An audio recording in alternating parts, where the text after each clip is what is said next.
Hello kabayan, kumusta? Tara sa Canada. So for today's video, kasama natin ang isa nating kababayan dito. So hello kabayan, kumusta po? Michael Galang, Michael, ang pangalan. Galang. All the way from, saan po kayo sa Pinas? sa San Pedro. Laguna.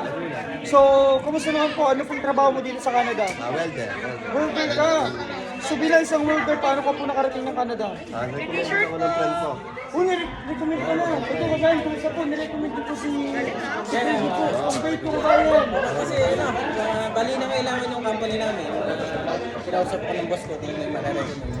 So, thanks God na rin kami yung dalawa. Dalawa ko din. Dalawa, oh. Ang galing mo. Last April lang. Yan yung may-ari. Yun ang mabait, no? So, talaga dito sa Canada, uso yung referral o yung recommendation. Ano kanila, nakikita ka kung may pakinabang sa company. So, malaking company po ba yan? Malaking, ano po, marami po kayo Pilipino. Ano lang kung may bali lima. Lima po, pero in the future, Siguro pwede. in the future yan, So, ayan, nagbablog ka po ba? Ay, hindi. Pero pwede po ba kayong kontakin just in case? O ano? Pwede. Ano pong Facebook nyo? Facebook ko, Sandro Blanco. Welder din po kayo. Welder din. Ayan, si Sir Sandro yung Master welder. nagtanggap na nag-recommend sa kay sir para Michael. makarating dito. So kamusta sir? Sa welder, madali lang ba as na-recommend madali lang din? Yes. Pero how about yung sa ano niyo po sa educational, kailangan pa rin ano, high school graduate? Ano po Yes, kayo? yes, yes, High school yes. graduate po kayo, sir? High school graduate. High school graduate sir. Ilang taon po kayo nung nakarating po kayo dito? Ayun lang, 2 months pa lang. Ilang taon po kayo ngayon sir? 44. Ano, 44. Nang nakarating ng Canada, ayan. Shoutout mo po yung mga nawawala ng pag-asa na mga 40s po. Hindi nga po. Nawawala po sila ng Wala, pag-asa. ano ako, 24 na ako. 20 mo. Plus 20. Oo, ayun lang na yun. Tsaka ano, ano pala, dapat maging mabait. Kasi mabait ka siguro. Yun, Kaya nirecommend oo. ka. Yun yung, kumbaga, yung bilang tunay na kaibigan. Oo, Talagang kaya, kasama ano, kami sa trabaho. yun talaga. Kaya Yan ang master kailangan ko maging eh. mabuti ka din talaga sa ano mo, kaibigan mo. No?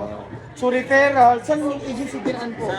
Bali, direct sila. Direct. So, kumuha lang kami ng agency sa Pinas na For first legal dynamic. process. Yeah, for legal process. Legal process po. So first dynamic, wala kayong binayaran doon. Wala, kasi nasagot lang ng bayaran. Nirecommend pa, sinagot pa ng employer. Walang gastos. Ayan, ano sabi Walang mo gastos na? lahat, oh. Siya na kabayan sabi, nirecommend, walang gastos, mapakaswerte mo. No? So ayun, ilang taon ka na dito kabayan? 2 months pa lang. Ikaw sa kabayan? 2 years and a half. 2 years, ang matagal na kaya talaga maganda yung performance mo. Oo, iba yan. Iba. Master ka, master. Saan ka sa Pinas kabayan? Cavite. Cavite, Laguna, ayan, Quezon naman ako. Oo. Magkakaano tayo, Calabarzon. So, anong gusto mo naman ikaw kabayan? Anong gusto mo advice sa ating mga kabayan na gusto mga makarating na Canada? Apply, basta ano skilled ka, walang problema, wala tayong gagastos. Wala lang, mas maganda punta kayo sa iPalms or sa First Dynamic. Or in the future, Or in the future, kontakin nyo lang ako pag may hiring kayo. Yun. Recommend ko kayo sa boss ko. tapos ikaw ex-abroad ka kabayan o ano? Ikaw ex-abroad ka din? Yeah, sir. Mga ano po kayo galing? Ex-Saudi.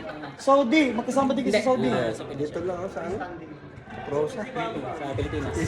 Pero nag-Saudi ka Wala, po. first. Oh, first. First. Nirecommend first time abroad. Ang galing ano? Magaling Ang galing talaga. Master ko eh. Ang galing nyo. So yun kabayan, isa po kayong inspirasyon sa ating mga kabayan na nangangarap mag-Canada. Pero alam ko po nag-vlog din po kayo, no? Ano pong vlog nyo po? Mga kaganyan. Mga kaganyan. So yung makaganyan, baka po kayo ay makaganyan yan ng Follow nyo. referral. Oo, follow nyo. Oy, ganyan ka naman talaga. Ito yung may ano eh. Ah, may-ari. okay. Ganyan ka naman talaga eh. So, Ayun, baby, eh. so ayun, kabayan, pa-comment na lang sa Tara sa Canada yung video na ito para maano ba contact po kayo nila Okay. for referral recommendation. Thank you so much po. God bless po. Thank you so much. Tara sa Canada. Yun, Tara sa Canada na daw.